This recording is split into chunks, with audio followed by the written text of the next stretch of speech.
Hi ಎಲ್ಲರಿಗೂ ನಮಸ್ಕಾರ. ನಾನು ತುಳಸಿದಾಸ್. ನೀವು ನೋಡ್ತಾ ಇದ್ದೀರಾ tech insights in YouTube channel. So friends, ಇವತ್ತಿನೊಂದು ವೀಡಿಯೋದಲ್ಲಿ ನಾನು ನಿಮಗೆ ಏರ್ಟೆಲ್ DTH ರೀಚಾರ್ಜನ್ನು ಯಾವ ರೀತಿ ಮಾಡೋದು ಅಂತ ತಿಳಿಸ್ಕೊಡ್ತೇನೆ. ಅಂದರೆ ಏರ್ಟೆಲ್ TV ರೀಚಾರ್ಜನ್ನು ಯಾವ ರೀತಿ ಮಾಡೋದು ಅಂತ ಇವತ್ತಿನೊಂದು ವೀಡಿಯೋದಲ್ಲಿ ನಾನು ನಿಮಗೆ ತಿಳಿಸ್ಕೊಡ್ತೇನೆ. ಸೊ ಈ ಒಂದು ವೀಡಿಯೋನ ಪೂರ್ತಿಯಾಗಿ ನೋಡೋಕೆ ಇಷ್ಟ ಹೋಗಿದ್ರೆ ಲೈಕ್ ಮಾಡಿ, ಸಬ್ಸ್ಕ್ರೈಬ್ ಮಾಡಿ, ಶೇರ್ ಮಾಡಿ. ಬನ್ನಿ ಇವತ್ತಿನ ವೀಡಿಯೋ ಶುರು ಮಾಡೋಣ. ಸೊ ಫ್ರೆಂಡ್ಸ್, ನೀವು ಏರ್ಟೆಲ್ TV ರೀಚಾರ್ಜನ್ನು ನೀವು ಏರ್ಟೆಲ್ ಆ್ಯಪಿಂದನೂ ಕೂಡ ಮಾಡ್ಬೋದು ಅಥವಾ ಫೋನ್ಪೇಯಿಂದನೂ ಕೂಡ ಮಾಡ್ಬೋದು. ನಾನು ನಿಮಗೆ ಏರ್ಟೆಲ್ ಆ್ಯಪಿಂದ ಯಾವ ರೀತಿ ಮಾಡೋದು ಅಂತ ತಿಳಿಸ್ಕೊಡ್ತೇನೆ. ಯಾಕಂತಂದರೆ ಏರ್ಟೆಲ್ ಆ್ಯಪ್ನಲ್ಲಿ ಏನಾಗುತ್ತಿದೆ ಅಂದರೆ ನಮಗೆ ಫ್ಲ್ಯಾನ್ ಕೂಡ ಅಲ್ಲಿ ತೋರಿಸ್ತಾ ಇರುತ್ತೆ. ಸೊ ಆದರೆ ಫೋನ್ಪೇದಲ್ಲಿ ನಮಗೆ ಯಾವುದೇ ರೀತಿ ಒಂದು ಫ್ಲ್ಯಾನ್ ತೋರಿಸಲ್ಲ. ಜಸ್ಟ್ ರೀಚಾರ್ಜ್ ಅಮೌಂಟ್ ಹಾಕ್ಲಿಕ್ಕೆ ಮಾತ್ರ ಹೇಳುತ್ತೆ ಅಲ್ಲಿ. ಸೊ ಅದರಿಂದ ನಾನು ನಿಮಗೆ ಒಂದು ಟ್ರಿಕ್ಸ್ ಹೇಳ್ತೀನಿ. ನೀವು ಇದನ್ನು ಯೂಸ್ ಮಾಡಿಬಿಟ್ಟು ಫೋನ್ಪೇದಲ್ಲೂ ಕೂಡ ರೀಚಾರ್ಜನ್ನು ಮಾಡ್ಬೋದು. ಸೊ ಇವಾಗ ನಾನಿಲ್ಲಿ ನೋಡ್ಬೋದು. ಇವಾಗ ನಾನು ಫೋನ್ಪೇನ ಓಪನ್ ಮಾಡ್ಕೊಳ್ತೀನಿ ಮೊದಲದಾಗಿ. ಸೊ ಇವಾಗ ಇಲ್ಲಿ ನೋಡ್ಬೋದು ನಮಗೆ.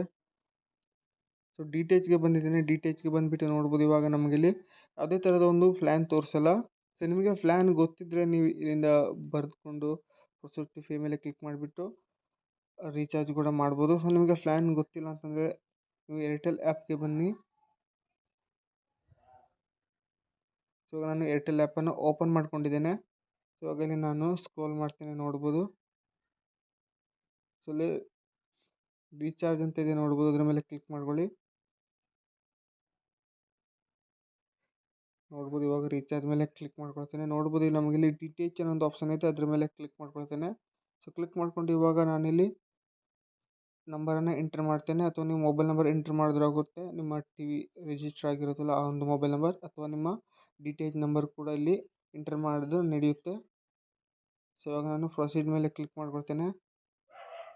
ಸೊ ಇಲ್ಲಿ ನೋಡ್ಬೋದು ನಮಗೆ ರಿಕಮೆಂಡೆಡ್ ಪ್ಲ್ಯಾನ್ ಕೂಡ ಬಂದಿದೆ. ಹಾಗೆ ನಮಗೆ ಒಂದು ಪ್ಲ್ಯಾನ್ ಕೂಡ ನಮಗಿಲ್ಲಿ ತೋರಿಸುತ್ತೆ, ನೋಡ್ಬೋದು. ಸೊ ₹360 ಇದೆ, ನೋಡ್ಬೋದು. ಇಲ್ಲಿ ವ್ಯೂ ಡೀಟೇಲ್ಸ್ ಮೇಲೆ ಕ್ಲಿಕ್ ಮಾಡ್ಕೊಳ್ಳಿ. ಸೊ ಕ್ಲಿಕ್ ಮಾಡಿಬಿಟ್ಟು ಯಾವ್ಯಾವ ಚಾನೆಲ್ ಬರುತ್ತೆ ಅಂತಲೂ ಕೂಡ ನಮಗಿಲ್ಲಿ ತೋರಿಸುತ್ತೆ. ಸೊ ನೋಡ್ಬೋದು ಇವಾಗ ನಮಗಿಲ್ಲಿ ಕನ್ನಡ ರೀಜಿನಲ್ ಅಂತಿದೆ. ಅದ್ರ ಮೇಲೆ ಕ್ಲಿಕ್ ಮಾಡ್ಕೊಳ್ತೇನೆ. ನೋಡ್ಬೋದು ಯಾವ್ಯಾವ ಚಾನೆಲ್ ಇದೆ ಅಂತ ನಮಗಿಲ್ಲಿ ತೋರಿಸುತ್ತೆ. ಸೊ ನೀವು ಈ ರೀತಿ ಚೆಕ್ ಮಾಡಿಕೊಂಡು ನಮಗೆ ಬೇಕಾಗಿರುವಂಥ ರೀಚಾರ್ಜ್ ಪ್ಲ್ಯಾನನ್ನು ನೀವು ಸೆಲೆಕ್ಟ್ ಮಾಡ್ಕೊಳ್ಬೋದು. ಸೊ ಇವಾಗ ನಾನಿಲ್ಲಿ ಸೆಲೆಕ್ಟ್ ಮಾಡ್ಕೊಳ್ತೇನೆ. ನೋಡ್ಬೋದು ಇಲ್ಲಿ ನಿಮಗೆ ಲಾಂಗ್ ಟರ್ಮ್ ಪ್ಲ್ಯಾನ್ ಬೇಕಾದರೂ ಕೂಡ ನಿಮಗೆ ಇಲ್ಲಿ ಇರುತ್ತೆ. ಸೊ ನೀವು ಈ ರೀತಿಯಾಗಿ ಚೆಕ್ ಮಾಡ್ಕೊಳ್ಬೋದು. ಸೊ ಹಾಗೆ ನಿಮಗೆ ರೀಚಾರ್ಜ್ ಅಮೌಂಟ್ ಮಾಡ್ತೀರಾ ಅಂತಂದರೆ ನೀವು ಇಲ್ಲಿ ರೀಚಾರ್ಜ್ ಅಮೌಂಟ್ ಬಂದುಬಿಟ್ಟು ನೀವು ಕೂಡ ಇಲ್ಲಿ ಮಾಡ್ಕೊಳ್ಬೋದು. ರೀಚಾರ್ಜ್ ಅಮೌಂಟನ್ನು ಎಂಟರ್ ಮಾಡ್ಬೋದು. ಸೊ ಇವಾಗ ನಾನು ರೀಚಾರ್ಜ್ ಮಾಡ್ತೇನೆ. ಸೊ ನಿಮಗೆ ಇವಾಗ ರೀಚಾರ್ಜ್ ಅಮೌಂಟ್ ಗೊತ್ತಿದ್ದರೆ ನೀವು ಫೋನ್ಪೇದಲ್ಲೂ ಕೂಡ ರೀಚಾರ್ಜನ್ನು ಮಾಡ್ಕೊಳ್ಬೋದು. ನಾನು ಇವಾಗ ಏರ್ಟೆಲ್ ಆ್ಯಪ್ನಲ್ಲಿ ರೀಚಾರ್ಜನ್ನು ಮಾಡ್ಕೊಳ್ತೇನೆ. ಸೊ ಇವಾಗ ಅಲ್ಲಿ ನೋಡ್ಬೋದು ರೀಚಾರ್ಜ್ ಮೇಲೆ ಬರ್ತೇನೆ. ರೀಚಾರ್ಜ್ ಮೇಲೆ ಕ್ಲಿಕ್ ಮಾಡ್ಕೊಳ್ತೇನೆ. ಇವಾಗ ನೋಡ್ಬೋದು. ಸೊ ಅಲ್ಲಿ ನೋಡ್ಬೋದು ಇವಾಗ ನಾನು DTH ನಂಬರನ್ನು ಎಂಟ್ರ್ ಮಾಡ್ಕೊಳ್ತೇನೆ. ಸೊ ಎಂಟ್ರ್ ಮಾಡಿಬಿಟ್ಟು ಇವಾಗ ನೋಡ್ಬೋದು ಎಂಟ್ರ್ ಮಾಡ್ಕೊಂಡಿದ್ದೇನೆ. ಇಲ್ಲಿ ನೋಡ್ಬೋದು ಇವಾಗ ನಾನು ರೀಚಾರ್ಜ್ ಪ್ಲ್ಯಾನನ್ನು ಇವಾಗ ನಾನು ಇಲ್ಲಿ ಸೆಲೆಕ್ಟ್ ಮಾಡ್ಕೊಳ್ತೇನೆ.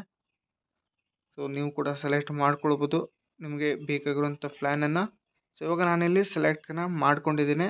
ಸೊ ಇವಾಗ ನನಗೆ ನೋಡ್ಬೋದು ಪೇಮೆಂಟ್ ಮೆಥಡ್ ನನಗಿಲ್ಲಿ ತೋರಿಸ್ತದೆ. ಸೊ ನೀವು ಫೋನ್ಪೇ ಮುಖಾಂತರ ಕೂಡ ಮಾಡ್ಬೋದು, ಅಥವಾ UPI ಮುಖಾಂತರ ಕೂಡ ಮಾಡ್ಬೋದು. ATM ಕಾರ್ಡ್ ಯೂಸ್ ಮಾಡಿಬಿಟ್ಟು ಕೂಡ ಮಾಡ್ಬೋದು. ಸೊ ಇವಾಗ ನಾನು ಆಲ್ರೆಡಿ ನನ್ನ ಒಂದು ಏರ್ಟೆಲ್ ಆ್ಯಪ್ಗೆ ಬ್ಯಾಂಕ್ನ ಲಿಂಕ್ ಮಾಡಿದ್ದೆ. ಸೊ ಅದ್ರ ಮುಖಾಂತರ ನಾನಿಲ್ಲಿ ರೀಚಾರ್ಜನ್ನು ಮಾಡ್ಕೊಳ್ತೇನೆ. ಸೊ ಇವಾಗ ನೋಡ್ಬೋದು ನಾನಿಲ್ಲಿ ನನ್ನ ಒಂದು UPI ಪಿನ್ನನ್ನು ಎಂಟ್ರ್ ಮಾಡ್ಕೊಳ್ತಾ ಇದ್ದೇನೆ. ಸೊ ಇವಾಗ ನೋಡ್ಬೋದು ಇಲ್ಲಿ ಲೋಡಿಂಗ್ ಆಗ್ತಿದೆ. ಸೊ ಇದೇ ರೀತಿಗೆ ಮಾಡಿಬಿಟ್ಟು ಸಕ್ಸಸ್ಫುಲ್ಲಾಗಿ ಪೇಮೆಂಟ್ ಕೂಡ ಆಗುತ್ತೆ. ಇವಾಗ ನೋಡ್ಬೋದು. ಸೊ ಇವಾಗ ನೋಡ್ಬೋದು TV ರೀಚಾರ್ಜ್ ಸಕ್ಸಸ್ಫುಲ್ಲಾಗಿ ಆಗಿದೆ, ಏರ್ಟೆಲ್ TV ರೀಚಾರ್ಜ್.